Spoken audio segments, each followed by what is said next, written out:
एक बार की शर्ती नहीं है, शर्ती अलग होती है, शर्ती अलग होती है। चक्कर लगता है, चक्कर लगता है, जानेंगे कैसे?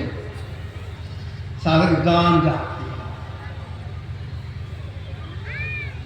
बाएं आंख की बाएं धार, दाएं की दाएं धार, प्रकाशमयी है। जब आपस में टकराती है तो बिजली पैदा हो जाती है। एक बार टकराई, एक बार चमक। इसे बरसात में हम लोग देखते हैं, बिजली चमकती है। दो बार टकराई, दो बार चमक, उस साधक को भ्रम भी हो जाता है। तो इसलिए करते ठीक से उसको भ्रम हो जाता है। जैसी अनुभूति होने पर क्या भ्रम हो जाता है? कि बाड़ी खिड़की बंद करके बैठी या गुफा में बैठी, घर में बैठे तो बाड़ी खिड़की बंद कर दी है, मसारी लगा ली है, देखो चादर से ढक ली है या कमर से ढक लिए हैं, आंख बंद करके मुंह बंद करके मानस सब करती है, मन लग गया छोड़ देते हैं, मानस करने लग गए, ख्याल में आगे भी ऐसे है, चेहरा ऐसा है, नाम के छोड़ दिए। अब हल्के का प्रयास करती है, प्रयास करते करते एकाएक चमक आ जाता है। तो साधक भ्रम यह हो जाता है, मेरे सामने में वहां का टॉर्च किसने जला दिया? टॉर्च किसने जला दिया? ख्याल आ जाते हैं। तो ख्याल तब सोचते नहीं, हम अपने से केवाड़ी बंद किए, खिड़की बंद किए, कोई टॉर्च जलाया नहीं है, अपने अंदर में देखा। फिर बैठते हैं, उसमें मन नहीं लगता था, उठ गए, चंचलता आ गए, फिर दूसरे सीटिंग में बैठेंगे, मन से करेंगे, फिर वो आएगा। एक बार चमकेगा, दो बार चमकेगा, तीन बार चमकेगा। अगर वो साधक उस चमक को देखते रहेंगे तो शायद सट जाएगा।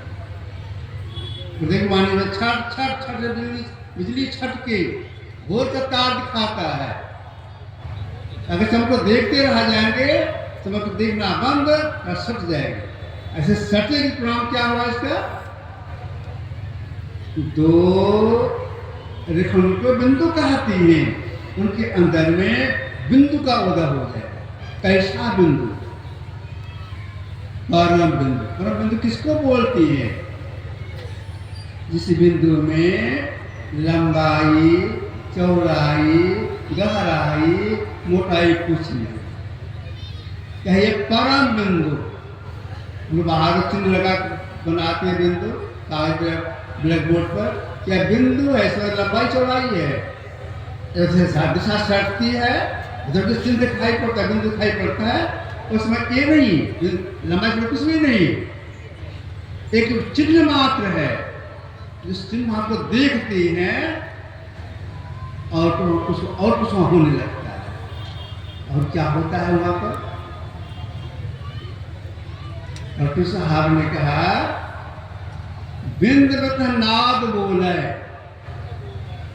बिंद में तो नाद बोले। आप कहेंगे नाद बोले क्या हो गया? जानवर खिलाते हैं, नाद में नाद कहीं बोलता है? यह नाद नहीं, नाद तो शब्द। जैसे बिंद का उदय होता है, साधुआ को सुनते हैं, नाद सुनते हैं, नाद शब्द। कौन से?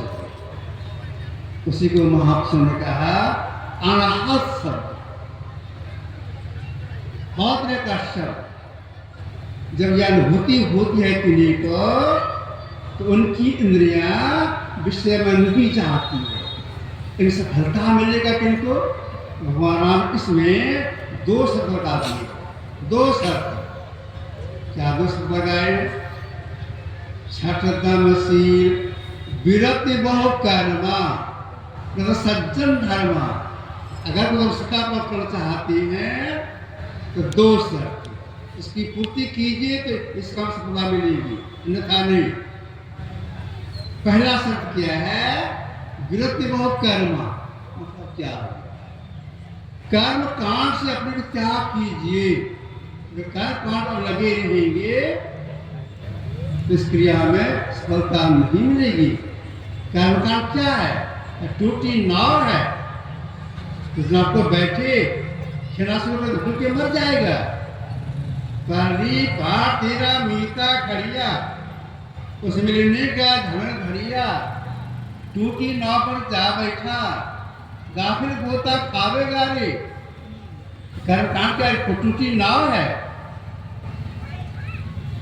तो कर्मकांड में साधक को नहीं लगे रहना चाहिए। एक शर्त। दूसरा शर्त क्या लगा दिए? सज्जन धर्मा। सज्जन किसको बोलते हैं? जो सदाचार का पालन करती हैं। देखिए, सदाचार में और इस अंत साधना में बहुत संबंध है। कितना संबंध है? हम लोग भात, दाल, सब्जी खाते हैं, रोटी, दाल, सब्जी खाते हैं, सत्तू खाते हैं, चूड़ा भी खाते हैं। मौसम है केले का, केला खाते हैं, मीठा लगता है। बाड़ी में फूल लगाए हैं, एक फूल तोड़ के सूंघते हैं, सुगंध लगता है। भात दाल सब्जी खा रहे हैं, स्वाद लग रहा है। अगर कोई यह सोचिए कि भात दाल में स्वाद है, स्वाद को अलग कर दें, अब भात को अलग कर दें, कर सकेंगे? कोई नहीं कर सकेंगे। केला खाते हैं, मीठा लगता है, कोई यह सोचिए केला अलग कर दें, मीठापन को अलग कर दें, कर सकेंगे? नहीं कर सकेंगे। हाथ में गेंदा का फूल लिए हैं, गुलाब का फूल लिए हैं, सूंघते हैं, सुगंध लगता है, तो यह सोचिए फूल सुगंध है, सुगंध को अलग कर दें, फूल को अलग कर दें, कर सकेंगे? नहीं कर सकेंगे।